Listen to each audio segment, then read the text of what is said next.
The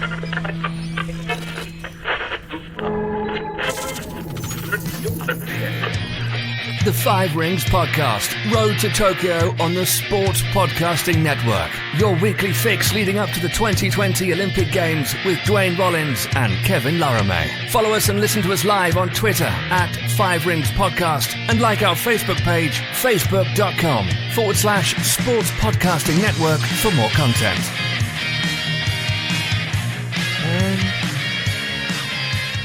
And good day, good night. Welcome to the Five Rings Podcast. I'm Kevin Laramée, joined as always by Duane Rollins. Today, Five Rings, it's a little bit at the beginning of a new era here for the Sports Podcasting Network. We have more Olympics coverage coming on Five Rings Extra, which will be available later today on our Patreon page, which is available at patreon.com/sports podcasting network. The $5 tier SPN Extra, you'll get one show dedicated to the Five Rings bonus every week. And we start our mini-series about the 1976 Montreal Olympics later today. Duane and I are very excited to talk about the 1976 Olympic Games and the surrounding context in Quebec, in Canada, and in Montreal, and the political aspect that went into the decisions to have the Olympic in Quebec, and all the construction, and the Queen was present. Duane, that's when you know that it was important. Yeah, it wasn't the best time for the Queen for head of the British monarchy to show up in the province of Quebec either. We'll get into all of that in the time there. It was a very interesting time. I know a lot of our non-Canadian listeners might not be as familiar with the history of Quebec through the 60s and 70s, but it was very much part of a worldwide movement at the time, and I'm looking forward to talking about it. I'm also looking forward to talking about the games themselves very much. They're both before Kevin and I's time. Kevin and I, our age gap shows when I talk about Calgary and stuff like that. Kevin doesn't really remember Calgary. I remember very well, but this is what we both can say. Nope, too young. So there you go. But I'm happy to dive back into it. And, we have a couple, I've been working on some guests that actually were there, that were involved in it, that we can hopefully bring in and talk at some point. I'm even trying to track down some people that were intimately involved in it. It's hopefully down the line, 8 parts. Going to dive in, and this I think will be the first of a few that we do like this. I suspect we'll do maybe those Calgary games might be the next one we do after that. But we'll see. There's a very good choice. I am also interested with the LA game. So those are probably our top 3 that will happen on Five Rings Extra, which you can get for $5 a month on our Patreon page. Once again, patreon.com/sports podcast network. If you're a soccer fan, $2 a month will give you access to a Canadian soccer show, the Two Salt Two Soccer Podcast, and the $10 aspect will give you access to a documentary tier that Duane and I will do. The first one is on the 2000 Gold Cup soccer tournament that Canada won, but there will be more documentaries and about other topic than the soccer world that we do. Of course, we have more different sporting coverage now on the Sports Podcast Network, all on our Patreon page. But for today, Duane, on the Five Rings Podcast, it's a tradition. We're going to talk about Russia, doping, and the World Anti-Doping Agency later on in the show. But let's start by talking about a fun tennis tournament that took place last week in Madrid, the Davis Cup Finals. The first time this new format has been used by the Davis Cup, and it gave us a great tournament, especially if you're fans of Canadian tennis. No, precisely. Canada, of course, losing the final to Spain in straight matches, straight rubbers. So it's unfortunate that it didn't end at the top. But when you look at the Spanish team, of course, the event taking place in Spain as well, they brought out the big guns and the young Canadians who did very, very well to go through what was quite clearly the lighter part of the draw. But nonetheless, you don't take anything away. You beat who's in front of you. And they did just that and made a final for the first time in this country's history. It's, not quite the culmination because they didn't win, but it certainly is another step along that road that has seen Canada go from nothing in the tennis world, let's be blunt. Well, no one is, having a couple good doubles players to, one of the powers. They're definitely the best in North America right now. They swept the U.S. in the round robin, and it wasn't really that much of a competition. And I don't think anyone would argue, especially when Serena walks away from the game, which has to be soon, that the Canadian tennis game is much better than the Americans right now. We often measure ourselves there, but in terms of the world history, it's worth measuring that as well. But, the topic of conversation beyond Canada is this format and whether or not it's the right way to do it, because it is controversial within the tennis world. There are a lot of people. I would classify the people that are upset with the Davis Cup format as being the hardest of the hardcores, which is fine because we talk to the hardest of the hardcores a lot. We have a show that talks about, sport climbing sometimes. So, we're not exactly guilty of not being a little bit inside our own weeds sometimes. But certainly, they're not crazy about it. They think it's taken away from the tradition and the power of the Davis Cup. Certainly you saw the crowds for the non-Spain games, and Canada was one of the few countries that did actually have a good amount of people there, and you have to ask yourself whether this was the right move for it. I do think in terms of watchability, and perhaps because Canada did go so deep in it that I was watching and paying much more attention to it, but it happened so rapid fire that it was hard not to get grabbed up into it. But I do get that if you're not, involved, it might have slipped by you because it was the first of its kind. That said, Kevin, I'll let you jump in after this. When you look at the old format, I would argue against the hardcores that they're too deep in their own weeds because no one paid attention to the Davis Cup at the end. If they had 10 eyeballs on that final that weren't Canadian or Spanish, that might be 10 more than they usually got. It's true, though. When's the last time were you excited for the Davis Cup finals? Heck, when's the last time that we talk about the Davis Cup finals? Oh, there you go. And I think it did achieve one thing, and that's to maybe give more importance to the end of this tournament and give a bit more of a party feel where everybody gets together and you have all the big names at the same place at the same time. So you get that achieved. Like you have the Nadal, Federers, and everyone involved in the Davis Cup in the 16 teams to be represented there. So you do have that aspect, but I think you do lose also the build. So I think maybe a format, a mix of the both, maybe would be ideal. But it is a lot of games. Final Four kind of format? Yeah, Final Four kind of format where you can have it at the same time, but because of the closeness of the proximity of games between each other, there's been like tactics where Canada declared that, I think it was it against the state? No, it was the Americans. They the last doubles game, right? One of the rubbers, yeah. They forfeited the last doubles game, saying that look, our players can't play, and the doctor did agree with this and be like, I do not declare them capable of playing because of the amount of games they played before, and one was tired. But that rest gave Canada more energy for the semi. So there was some, I wouldn't say gamesmanships, but tactics. I would say just game management and tactics involved because of, you know what it reminded me of? It reminded me of my badminton tournaments when I was in high school, where there was a similar format. It's like instead of a week, it was like a day. So you could play 4 or 5 games in the day. But oftentimes, if you're already qualified for the next round after your round robin, the third game of your round robin, maybe you don't play as hard because you already won the first 2 and you don't need these points. So it reminded me a bit of the tactics and gamesmanship, or at least game management and effort management that I used to do in my badminton tournaments in high school. For sure. I didn't play badminton in high school at as high a level as it sounds like. I did play in gym class. High level. It was management in gym class. Just high school meets, right? I was just playing against other high school in Laval. That was basically the extent of it. And my claim to fame, once I was seeded number 8 because there was not a lot of people showing at the tournament. So that's my highest. I actually was seeded once in my life. Yeah, when we talk about freestyle wrestling at some point in the near future, I'll tell you about my grade 12 wrestling career and how I finished in the top 8 in Ontario. I just did. So there you go. There's my humble brag. But nonetheless, that didn't get me. What that get me in the grand scheme of things? The ability to say it now. That's what it got me in the grand scheme of things. But alas, no, I know what you're saying exactly. I mean, look, here's the thing about tennis and this. The game that we're referring to, Canada had won the tie. They won the first 2 singles matches. They forfeited the doubles match. That happened all the time in the old Davis Cup format. So it's not new to this. And beyond that, if you look at the history of tennis, like there are a few sports in the world where players are more likely to just mail it in than tennis. Mail it in or bet against themselves and just hit the ball outside of Russia's name. You see it all the time when players, Max Mooney.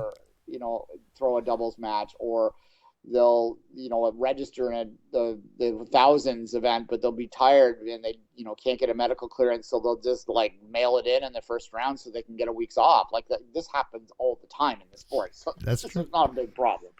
No, it is not, but it just a couple of things that, of course, it's the first time of a new format that it was used, but it got me thinking too, and that's the angle that I want to continue and finish on this with you, Duane, is when we look at the Olympic tournament of tennis. And it's just another tournament, right? It's just another singles tournament. And I think that's where we get it wrong. I think a Davis Cup type of format for the Olympics like this, I don't know. I think it would create maybe more of a team aspect. And we wouldn't I think it would be more interesting. Like, you saw the emotion of Rafael, like, of course, the Shapovalov-Nadal match, which was the last match of the Davis Cup finals on Sunday. Nadal played extremely well, but it was in front of a home crowd. The atmosphere was crazy, and you had the feeling that Nadal was playing more than for just himself. He was playing for the country. When I just remember, of course, in 2012, we had Andy Murray playing in Wimbledon during the London 2012 Olympic Games and winning a gold medal for Great Britain in Wimbledon, and that led to him winning Wimbledon 2 years later because he had that confidence. I love that because it was the local product of Andy Murray winning in front of his own crowd. But I think we should have a bit more of that country aspect, of that team aspect. Team tennis could be, at least maybe my opinion, could be the way to go with the Olympic tennis tournament. No, I don't disagree. I'm sure the Davis Cup folks would have an issue with, just like soccer has an issue with the best on best being at an Olympic tournament, and I suspect that we'll see the women move away from that at the football level soon as well. So I've always been an advocate of exactly what you're saying. You just make it a little different so it's unique to the Olympics. And with tennis, there's a very, very easiest and obvious way to do it that even fits into some of the mandate of the modern Olympics. You mix the genders. Come on, you mix the genders. The Davis Cup meets the Fed Cup. The Davis Fed Cup Olympic tournament. Yeah, it's simple. You have one female singles, one male singles, one female doubles, one mixed male doubles, one mixed doubles. There's your answer. It's not that hard to do. And that's five, so that's perfect. You have five type of tennis games. That's perfect. That works exactly perfectly. Yeah, exactly. If you continue the thought, I think that with football, that maybe you move to a different type. And when I've talked about mixed before. That would be a very radical change since it doesn't exist at all at the moment. But you could do beach or something like that, and I think that might be an appropriate way forward. That is how you fit these things that have other major competitions in the Olympics. Now, the thing is with tennis is, where does the Olympic tournament fit? And we've had this conversation before. Is it the fifth major, or is it something less? And I think it really depends on the player. I believe that it's come to become the fifth major. It depends in a lot of ways. Like, because we think about London, right? London 2012. At Wimbledon, that was clearly the fifth major, and it was maybe even more important than the U.S. or Australian Open that year. Let's be open. Let's be honest. Well, I was at Wimbledon, right? Exactly. So it's like we get two Wimbledons this year, pretty much. But in 2016 in Rio, it wasn't the case. I just remember off the top of my head all the tennis players, men and women, just canceling, just not going because of Zika. They're afraid of the Zika virus. So there was that. So that's what I remember. It wasn't that important in the grand scheme of thing, the London tournament. We'll know next year in Tokyo how important that tennis tournament is. And I can pretty much tell you, Naomi Osaka will want to win that tournament, right? I was going to say, Osaka's the... Duh. I mean, makes a lot of Bianca sense. Might have something to say about it, as well Serena, if she's still around. But that's going to be a lot of pressure on her there, and it's going to matter a lot for the home crowd, and obviously that always is the case. But you're right. I mean, you think back to Rio, it was Brazil's not known as a tennis country, so it was just a generic hard court with not necessarily the best lineup. And you know what? I can't even tell you off the top of my head who won them. Exactly. Sure. We'll just go with 2016. I guess it was probably like Angelique Kerber or something. I don't know. I'm just going off the top of my head, which I might be and I might not be right. Who knows? Yeah, exactly. And that's the case unless your guy was in it. Okay, I know Milos didn't win it. That's where I'll go with that. And I bet you he's not going to win next year. That's probably what's going to happen. But poor Milos. I know. Milos was a generation too early, but like 5 but years alas, too early. no, I agree that the team aspect would certainly add something at the Olympic level. And again, if the Davis Cup is frightened of that, taking away from them, okay, fine, then certainly just go with a mixed event. And it would get a lot of attention and a lot of excitement. And, I'm not just saying that because Canada would be among the medal favorites, quite clearly. Having gone to the Davis Cup final and having the current U.S. Open women's champion, it would be... two of the top 20 prospects, if not two of the top 20 players in the men's world as well, with Denis Shapovalov and Felix Auger-Aliassime. So, no, of course, it's fascinating. Maybe that's why we wanted team tennis, because we would maybe win.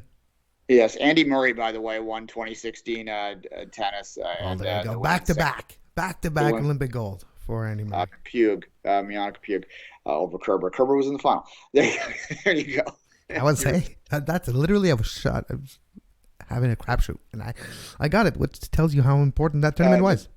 Nadal won a doubles medal with Lopez, and on the women's doubles was won by the Russian team. Oh, yeah. And the mixed doubles, which debuted at Rio, was an all-American final. So Bethany Sands and Jack Sock, versus Venus and Ranjiv Laramée.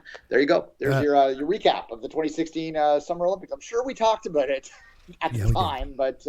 God help me. Thank you, Wikipedia, today for that. Jack Sock, former doubles partner of Vasek Pospisil, which is one of the big reason why Canada was in the final of the Davis Cup finals last week as well. So we're wrapping up this segment the way we started at Davis Cup finals. It was a fun time, and it'll be interesting to see the ramifications of this format and how next year is dealt with, and how Canada does also next year, as much as the United States. And it will be interesting to see next year with all the international tournaments that are going to take place. Of course, the Olympic being a big one of them in the summer. Now, Duane, let's talk about a tradition here on Five Rings, which is to talk about Russia and doping. Here is an article of it's unfortunate, but it has become a tradition, unfortunately. Go ahead. Absolutely. And we talked about the mini-series we're doing with the Montreal Olympics. Unfortunately, doping is going to be a topic in that one as well, not for a few weeks. But that tells you how long we've been talking about this within the context of world sport. It seemed, here's the sad thing about the current doping issues. We'll call it the Icarus era, for lack of a better way to put it. It's that I think that a lot of us felt that we might have nipped this finally. Now, I don't think any of us was that naive that it would have to go completely away, but it didn't seem like it was as rampant. And then all of a sudden, all this stuff comes out, and you're thinking, well, they're just better at it. They just never stopped. They just changed tactics. Exactly. That's exactly what happened. Here's an article on the New York Times. You can find it at nytimes.com. A panel at the World Anti-Doping Agency has recommended that Russia face a 4-year ban from global sports and new restrictions on its athletes and teams at next year's Tokyo Olympics. Russia's flouting of anti-doping rules is so severe that the country should be barred from global sporting events, including the Olympics, for 4 years, according to a recommendation sent to the world's top anti-doping regulator. The proposed punishment, made public on Monday, comes after Russia's received serious penalties and widespread scorn for flagrantly circumventing rules designed to ensure fairness in sports. If the recommendation, which was sent to the regulator, the World Anti-Doping Agency, by one of its key committees, is approved by the organization's board next month, Russian athletes and teams will be barred from next year's Tokyo Olympics and from major events like Soccer's World Cup and the World Championship for Archery, Wrestling, and other sports, Euro 2020 included. Next month's board vote also will serve as a crucial test of the anti-doping agency's ability to enforce its rules. The brazen nature of Russia's latest rule violations, which include allegations of manipulating a database to delete some test results and fabricate other data, contravene the spirit as well as the letter of global anti-doping law. Just going to finish with this here. 3 years ago, Russia was caught running one of the most sophisticated doping programs in sports history. It was a meticulously planned and an ultimately successful scheme in which Russian anti-doping experts and members of the country's intelligence service replaced urine samples tainted by performance-enhancing drugs with clean urine at the 2014 Winter Olympics in Sochi. As part of the resolution, Russia agreed to provide a set of testing results and all that, and those are the ones that they manipulated. And so, yeah, one of the key committee of the World Anti-Doping Agency is recommended a 4-year ban on Monday for Russia across all sports, across everything. World Cup, Euro, Olympics, World Archery Championship next year, and probably also Cornhole Championship. You can't do any sports. That includes pretty much every regulated sports, federated sports on this planet. Yeah, and look, this is where it gets complicated because Russia is still, in a lot of sports, a very significant player. And in many sports, you could argue, in fact, you look at figure skating, for instance, where they are a massive player, particularly on the pairs and dance side of things, where those athletes were given waivers for this ban because there was no evidence that there was doping within those industries. They were just so good. And it would be a real shame, particularly you think figure skating, again, let's just stick with that one for a second, to lose there's a certain style and just a presentation that the Russians bring to a figure skating competition that I think really figure skating fans really appreciate.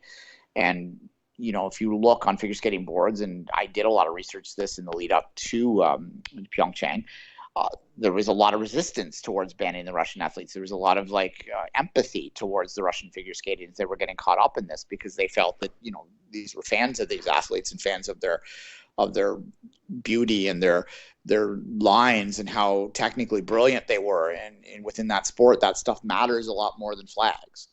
And it would be a real shame to have them booted. But at the same time, I don't know what the answer is here, because here's the thing, Kevin. If you look at what Russia's goal was at Sochi, why they did this, it wasn't for the trinkets in Putin's mind that the athletes get to keep in their sock drawer. That's fine for them, but it's for helping them present a certain image of Russia, not necessarily to the world like it was during the Cold War eras, but more internally. Yeah, it's a show for their own population. It's to show that we're strong. And no matter what they say, we say we're strong. So we're strong. Here, we just want everything to show you that we're strong. And this is where the problem lays in. When it used to be about outward presentation, if you gave bans or took medals away and stuff like that, then that would be a shame on the world, and the rest of the world will look down at you. But now Russia just looks at Sochi and says, "What's a witch hunt?" They're doing. There's a term that you're hearing a lot today.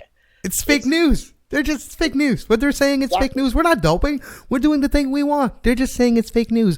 Don't believe what they say. Believe what we say. And the ban actually reinforces that position. So there's what can you do? What can you do? If you don't ban them, they're gonna win. And because of the alleged either doping or modifying test results and databases, okay, doesn't matter. Test positive, and our hacker guy is gonna fix it in the night, and no one will know tomorrow. So what do you want to do? What's to be done? And if you go, and again, I saw a lot of this in the lead. I did a lot of research, and I will do a lot of research into this when I start really diving down into the sports. You start to go to dark places on the internet where people are talking in ways that you don't see in North America. So you see Russians talking to each other, and you do the translate, and you're only getting a bit of it because it's through translate, but they're not believing a damn word that we're saying here, that we're just jealous, basically. And look, I don't want to get political here, but I think at this point in time, for the audience we're talking about, saying that how Donald Trump handles the media, I think even if you support the man, you can understand that a lot of it is handling, and it is trying to, present a certain image in a certain way. And they're doing the same thing. They just keep repeating the lie. It's the same blueprint. It's literally the same blueprint. It's the cult of personality blueprint. This time, Russia is the big personality. And one of the ways they tried to achieve that perception was through sports. Look at all the sporting events that happened in the last decade from Russia. You go from Formula One to all the way to the Olympics to the World Cup. Those are not coincidences. You don't go from not hosting anything in 30 years to hosting everything in the same decade without an ulterior motive. So one of the results of that ulterior motive was doping and manipulating of data to have the desired sporting results that would justify all that investment over the last decade, basically. And we're just seeing the fallout of the last decade. This is nothing what we're seeing now in the last 2 years, I imagine. Yeah, I guess. And again, to go back to the punishment, how do you deal with it? You can't. What do you want to do?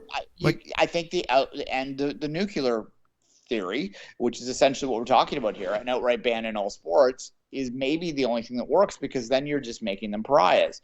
But, you know, if you're talking about societally and incorporating them and fixing this long term, it doesn't work. But it might work to make the competition a little fairer now. Now, that said, the one position I will not support the Russians on, but at least agree that they have a point on, is that, although it doesn't relate to what they're doing in any way, that's what about isms, but it is true that there are other dopers out there. You know, that we in Canada had our own doping scandal, and out of the soul, I in my bedroom have the TV guide with Ben Johnson on the front of it as a reminder of our history that I look at every day, to remind me that Canada is not always pure as the driven snow. And also it's nostalgic for me as well, but that's part of why I put it up there. Right. But at the same time, there's no other evidence outside of the East Germans and the Russians back in the 70s and 60s of having this systemic of a doping program. And that's got to be stamped out. I think that we, you know, when I talked about it earlier, how we felt that it was fixed, I think maybe on an individual level, it became very difficult to dope and get away with it, you know, after Lance Armstrong and stuff like that. When that stuff all came out and the techniques came out, there was a while there where individuals were having trouble getting away with it, but states have the ability to get around it. So I just don't know the answer.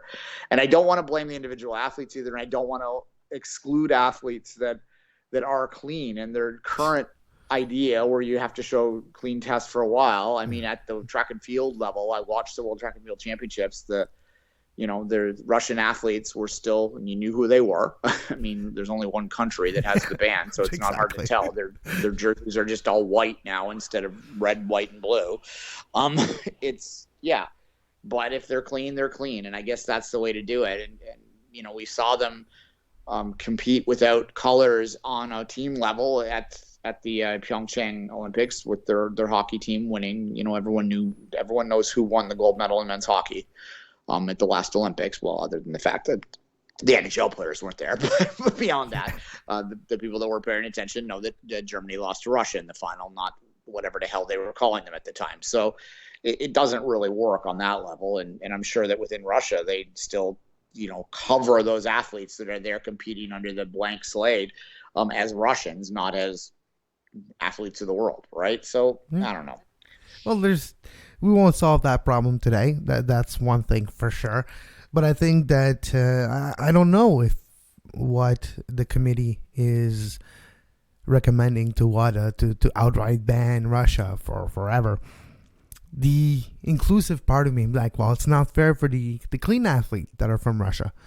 But again, it's such at a high level, and when you have the evidence and the data the evidence and the data prove and support the theory, which is more than a theory when it has been proven, it's a fact, I guess, that it was state sponsored, and the state sponsorship of doping. And you mentioned even WADA cannot compete with the resources of a state when they're trying to hide something. Like when you involve intelligence agencies of your country to hide things at a sporting level, you're talking about resources that are multiplied by 10, 100, 1,000, million times bigger than what WADA could ever have. And you're looking at a unwinnable battle. So you're looking at the wrong way to look at it. Yeah, if it's a battle you can win, it's not a battle you should. It's the wrong battle. That's not where the battle lies. And I don't know where the solution is. Truly, I truly don't know how you. I guess you can't. Yeah. Well, yeah. Think about it for a minute there. Like, who are the most notorious dopers that we know? They're generally individuals that were operating as lone wolves and scapegoats that are made to put in front of other people to hide the actual real problem, right? Ben Johnson to hide Carl Lewis and Flo Joe. Let's call a spade a spade. or they went so far above and were so brazen that eventually enough people in the know conspired to take them down. And that's where I would put a Lance Armstrong. That he was just so arrogant about it at one point that enough, and he was such a prick anyway. Let's be honest here. Yeah, no, that enough true. people went screw him and took him down because even though knowing that they're going to take some others down with them, right? So it's a challenge. It's always going to be a challenge, and you could have philosophical discussions about whether you just make it open or whether you have open and like when I was younger, I think I would have been one of those people that argued to just make it open and everyone can use whatever they want. Okay, it's open, there's no testing, and the best pharmacists will win the Olympic Games. Who knows? It doesn't matter, they'll just die. But no, I agree with you, and I feel bad for the athlete who has no choice because his dream is to win, right? And he's told to do this and that. I don't actually that poster of Ben, not poster, but magazine of Ben Johnson. I don't look at Ben. I look at Ben Johnson as a sympathetic figure to this day because he's a patsy in so many ways. That Charlie Francis, his coach, and the Optimist Track and Field Club that was around him, looking to get glory even outside of the Canadian system, just on their own. To prove a point. And that's, Ben Johnson was a very immensely talented guy that they looked at and said, well, that's our guinea pig. And he's also the perfect mentality for it. And that's a polite way of saying that Ben wasn't really going to question them. He wasn't an educated man. So that all of those things conspired. And I think a lot of these athletes are patsies in the same way. I don't look at people that get caught in the same way now that I did when I was a little bit younger. I look at them as victims as much as I do the people that they're competing against. Now, that said, the clean athletes are the ultimate victim in this. Guys that have battled, and I think that we in Canada can come off as a little bit self-righteous sometimes to the rest of the world when it comes to the doping stuff. The Becky Scotts and Evan Dumfries and people like that are very adamant and very loud and vocal about this. But at the same time, I think that if you were in this country at the time, Kevin, and I don't know if you are old enough to remember that, the fallout of the Johnson stuff really, but the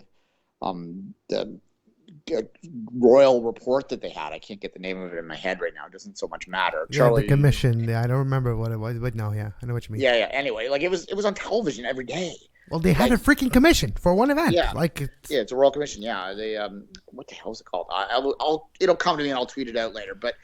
But you can still read about it, and that I think created a very hyper-vigilant to the point of insanity up here. There's a reason, Dick Pound was guys that started WADA, and the Canada has become leaders in the anti-doping front since then. That's not to say we're completely clean though, because the reality is to win, you have to do stuff, and that gets particularly complicated when you're looking at sports that have a professional element beyond the Olympics. Like most sports have a professional element now, but like a really big professional element like hockey or basketball or whatever. Boxing and stuff. Where they may say the Olympic gold medal would be nice, but what they're really chasing is a paycheck. And if taking a little bit of help along the way is going to help them get that paycheck at the end of the day, then they're going to make that sacrifice, even if it means that they have to step away from amateur sport, or even if it means they're risking themselves getting caught in amateur sport. They don't care. And the difference is never the outliers, right? The difference is not the guy who's not good enough to play, because usually he's not good enough to play. So even that, doping is all marginal gains to every level, right? So it's not enough to make you a great athlete if you're not an athlete to begin with. That's the beauty of Icarus. If you haven't, most people listening to this have, but that's the great thing about Icarus. It's two docs in one. The second half we're talking about, but the first half tells us exactly what you just said. This guy was he's top 5% of the world in terms of cyclists, right? But top 1% are who we talk about in the Olympic term. And he could not get from 5 to 3% by taking a year supervised by someone who supervises Olympians. That tells you that the guys that are winning are still immensely talented, but they're going from the top 1% to the top 0.5%, right? And that's what makes it so hard. And where it matters in the professional level that you were mentioning is there'll be the difference between making $35,000 a year and playing in the East Coast Hockey League or the American Hockey League and barely making ends meet, or playing in the National Hockey League for $200,000. You'll not be the super guy, but it'll be just enough that you'll have a couple of years that you wouldn't have maybe. And we're talking about $100,000 of dollars, which is years and years of financial security for you and your family. So that's how that choice sometimes is not that hard to take. Or you're going from that, top 5 to top 3%, or top 0.5 to top 0.3, so that $200,000 becomes $1 million. life-changing money. Yeah, no, Yeah. that's what we're talking about. But when it comes to Russia, WADA, and doping, we'll see next month when WADA has their Board of Governors meeting and when they vote on that recommendation. It is on the agenda, and we'll see the response. There's a lot of money involved because of the celebratory aspect of the Euro 2020 soccer championships next summer. And there's the Olympic Games, of course, next year. There's the World Championship of Archery, and there's other big events. So, yeah, it will be an important meeting next month when the Board of the Governors of the World Anti-Doping Agency meet and vote on this proposition.